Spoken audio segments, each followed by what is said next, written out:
भूल गयो साहब। अरे भैया तू तो भूल गयो, वो यमराज कौन भूल रहा है? बड़ा माफी कौन है? वो सेकंड चांस नहीं देता कभी भी किसी को। अटे ही जानो साहब, और दुकान में थोड़ा गयो सर भाइयों, गया की तो गारंटी आएगी, गारंटी को नहीं भाई। लग 28 कुड़ी था, 47 वेट कुड़ी था। तो मैंने उस आयोजकों से कहा, मैंने कहा भाई यार ये तो कम से कम शर्म करो कुछ तो। अब जिस शादी की बुनियादी दुनालियों दंतालियों पे पड़ेगी वो कैसे आके निभेगी? अभी डीजे ने तो ऐसा हिंदुस्तान का बेड़ा गर्क किया है, पूछो ही मत। और डीजे पे गाना चलता है कि चक लो दुनालियां, आज बदला लेना है। तो भाई तुम दुश्मनी करने आए हो, रिश्ता करने आए हो? शराब पी के आदमी खुद तो मरता ही है, सामने वाले को और मारता है। बस ऐसे आदमी को तो नरक में भी जगह नहीं मिलनी चाहिए। मेरे पास ऑन एवरेज दिन में 3 जोड़े पेश होते हैं कि साहब हमने लव मैरिज कर ली है या हम लिव इन में रह रहे हैं। ये समाज कहाँ जा रहा है? विचार करिए, इसके दोषी आप हैं। मैंने मेरे बेटे को जो स्कूल में पढ़ रहा था उसको 2 चीज़ के लिए मैंने मना कर दिया था। एक इकलौता बेटा है, मैंने कहा जब तक कॉलेज नहीं पकड़ ले तब तक मेरे से 2 चीज़ मत मांगना, एक मोटरसाइकिल और एक मोबाइल। उसको भी पता था बाप के तेवर, उसने नहीं मांगे। मांगता तो देता भी नहीं, देता तो गुद्दी में 2 देता खींच के। ये और एक मंच लगा हुआ और उस मंच पे गाना चल रहा, लग 28 कुड़ी था, 47 वेट कुड़ी था।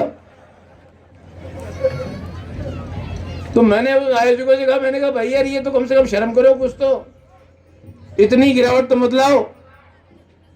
अब वो क्यों गंगानगर पंजाबी इलाका है भाई, पंजाबियों के बोले साहब बीड़ी नहीं कटी होती। तो मैंने कहा तुमको पीले चावल दिए तो बीड़ी कटी करनी है?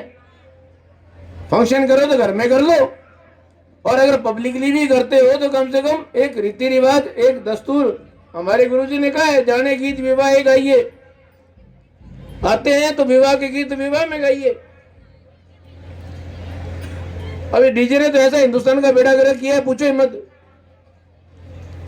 और डीजे पे गाना चलता है कि चक लो दुनालियां, आज बदला लेना है। तो भाई तुम दुश्मनी करने आए हो, रिश्ता करने आए हो? अब जिस शादी की बुनियादी दुनालियों दंतालियों पे पड़ेगी वो कैसे आके निभेगी? तो भाई मौके के मुताबिक संस्कार रखो, मौके के मुताबिक। ये जो पुराने त्योहार चल रहे हैं, ये आज आपके मेले चल रहे हैं, ये इनका यही योगदान है कि आपकी संस्कृति को इन्होंने पुनर्जीवित रखा हुआ है। इस मुरारका फाउंडेशन का भी मैं धन्यवाद दूंगा कि इन्होंने जो है बेटर पुलिसिंग के लिए बहुत हमेशा तत्पर रहे हैं, हमेशा जो है सहयोग करते रहे हैं। मैं अपने बारे में ज़्यादा नहीं कहूँगा, लेकिन इतना ही कहूँगा कि ग्रामीण परिवेश से हूँ और पिताजी मेरे जो हैं हरियाणा से, आपके पहले आर्मी में बाद में बीएसएफ में कमांडेंट की पोस्ट से रिटायर हुए। और मैं भी जो है सीमा सुरक्षा बल में जो अभी ऊँट देखे और ये बंदे को जवान को देखा तो पुराने दिन याद आ गए। 89 बैच का असिस्टेंट कमांडेंट बीएसएफ में रहा हूँ, 4 साल देश सेवा करके बाद में ये यहाँ सेवा करने आपके बीच में पधारा। अब वो चंग वाली बात आ गई तो अब तो चंग तो बज ही नहीं रहे, अब तो बजता ही नहीं है। मेरे पिताजी की बीकानेर पोस्टिंग थी, हमारे बटालियन थी, उसमें सारे राजस्थानी हुआ करते थे। तो 1 महीना पहले चंग बजने शुरू हो जाते थे, दिवाली से, होली से पहले। वो होता था जमाना, वो होता था उल्लास। हमें याद है शाम के टाइम हम बैठ जाते थे, वो सुनते रहते थे बाहर लॉन में, और सामने लाइन्स में, पुलिस लाइन्स में जो है बैरक में जवानों की चंग थाप बजती थी। तो थाप आज भी याद है, इसलिए थाप बजा ली, वरना ऐसे नहीं बजती वो।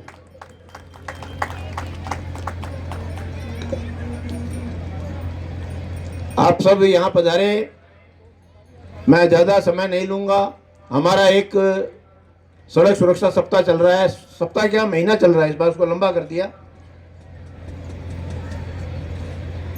पुलिस अधिकारी होने के नाते, एक सामाजिक प्राणी होने के नाते, एक मौजूद व्यक्ति होने के नाते मुझे बड़ा दुख होता है कि हम हमारे बनाए हुए कानून की अवहेलना करने में शांत समझते हैं।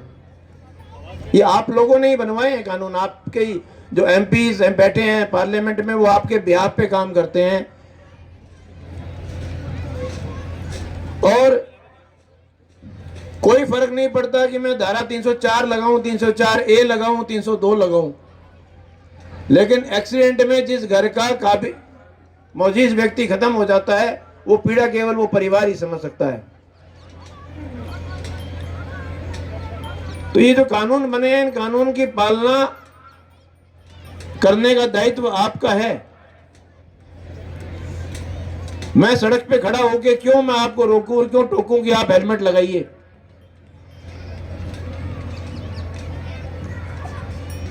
क्या ये जो आदमी बैठे हैं इनकी अपने परिवार के प्रति कोई जवाबदारी नहीं है कि एक्सीडेंट हो गया और मैं मर गया तो मेरे परिवार का क्या होगा?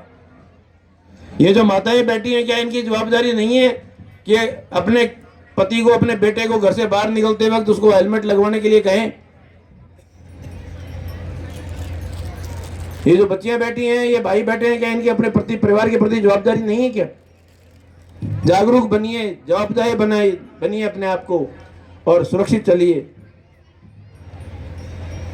एक ये बीमारी और आ गई है, पता नहीं किसकी दुनिया लूट रही है, लंका लूट रही है। टेलीफोन, मोबाइल क्लेम लगाए हुआ चल रहा है मोटरसाइकिल पे और चाह रहा है, उसको पता ही नहीं मैं कहां चल रहा हूं।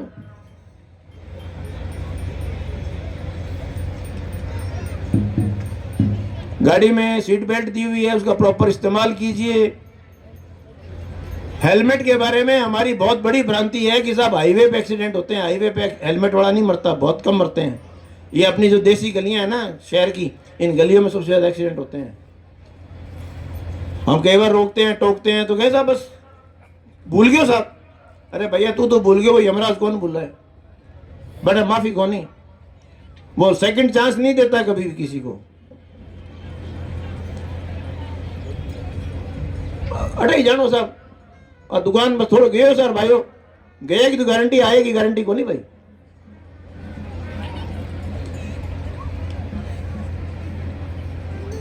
और सबसे बड़ा एक कारण जो है वो ड्रंकन ड्राइविंग का भी है। शराब पी के आदमी खुद तो मरता ही है, सामने वाले को और मारता है। बस ऐसे आदमी को तो नरक में भी जगह नहीं मिलनी चाहिए कि वो खुद के परिवार को तो तबाह करता ही है, सामने वाले के परिवार को भी तबाह करके जाता है। तो ये आप आए हैं इन मेलों के माध्यम से मनोरंजन करिए, लेकिन चिंतन भी करिए कि हम समाज में कहाँ हैं, कहाँ जा रहे हैं, क्या हो रहा है, क्या नहीं हो रहा है। बच्चों को संभालिए। मेरे पास ऑन एवरेज दिन में 3 जोड़े पेश होते हैं कि साहब हमने लव मैरिज कर ली है या हम लिव इन में रह रहे हैं। ये समाज कहाँ जा रहा है, विचार करिए। इसके दोषी आप हैं। Parenting is a 20-year business.